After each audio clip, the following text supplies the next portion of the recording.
Okay, so this is gonna be my 1,000 mile review on my Outlander.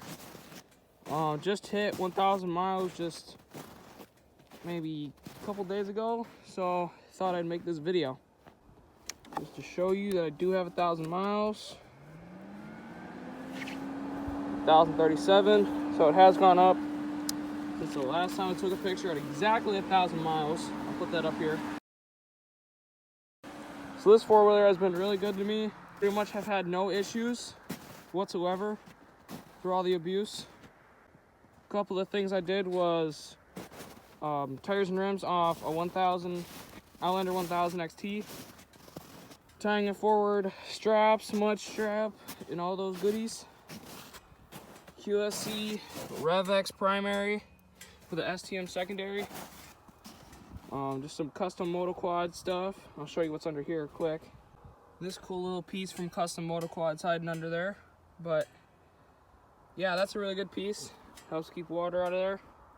One of the only issues I've had with this thing was the check engine light coming on.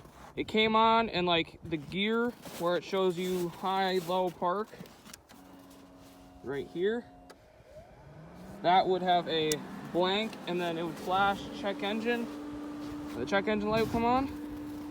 So we figured it was something with the gears, so took off this side panel, pulled this back, and then there was the electrical for that, for the gears and stuff. Unplugged those. They were corroded from taking in too much water.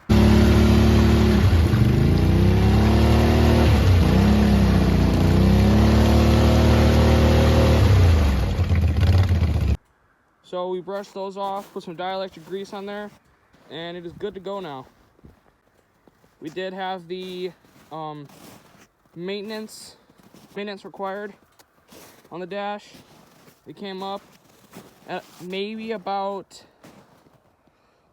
800 miles, but that's normal. So we did all that. That's good to go.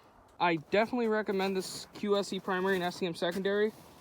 It makes this thing a whole new bike, completely different.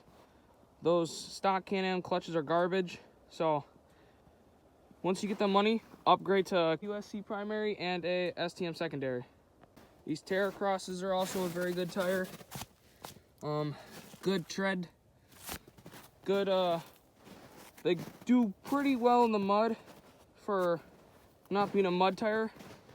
They ride okay on the roads. At like lower speeds, you will feel some chatter.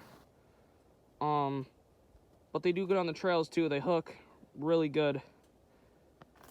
One of the other little mods I did was I took out the drain bolts out of the bottom of the exhaust right here. That made it a little bit louder. Doesn't sound obnoxious, but it sounds good. I'll start it up for you guys. It's already warm.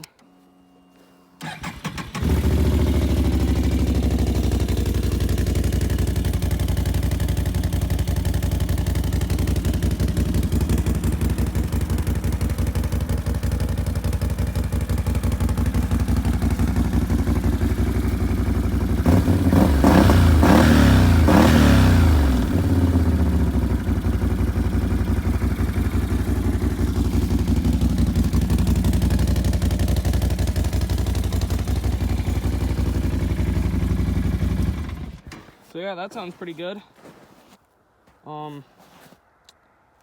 I did have it overheat once because I took it in some deep, thick sand at Syracuse. So the radiator clogged up. So it overheated and then went into limp mode, but that's to be expected without a rad relocate. I did turn up the shocks a little bit, because these things ride really soft from the factory. Little bit too soft for how I ride this. So stiffened them up all the way around. Just one less from max stiff, and it rides really good. So if I had the chance to buy this thing again, or I had the money, like about $8 grand, $8,500, I think this is the best four-wheeler you can buy with that money. Obviously because, well, the Can-Am does have competition with the Sportsman 570, This one's faster. I don't know, I just like the way it feels over a Polaris. And I've seen that some Polaris have recalls, but I also like that the Sportsmans do come with a pretty big dash. I think their lights are a little bit better. Their four-wheel drive is a little bit better. But this quad has been a really good four-wheeler to me, so I have no serious complaints about it. I'm 14 years old and I'm new to the 4x4 stuff. I mean, I've had this thing for over a year now, but for a 14-year-old, I definitely recommend it.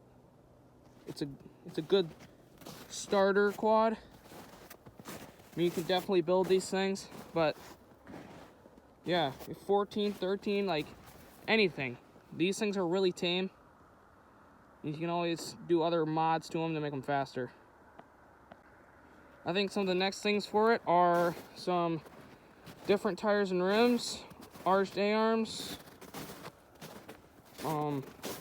a tune, exhaust, and then I will probably do some different tuning on my clutch because I want to go with a bigger tire. I want to try to get some snorkels, maybe go a little bit deeper for some of these videos. I want to do the look where you take off the front bumper, probably ground these off right here. Those would look bad. It just disconnects right here, so I just take those off to get the factory OEM Can-Am one, and then it looks pretty good. Or I'll just go with Warrior risers and leave the rack. But yeah, that's pretty much it. Yeah, so this is my 1,000-mile review on my 2022 Can-Am Outlander 570.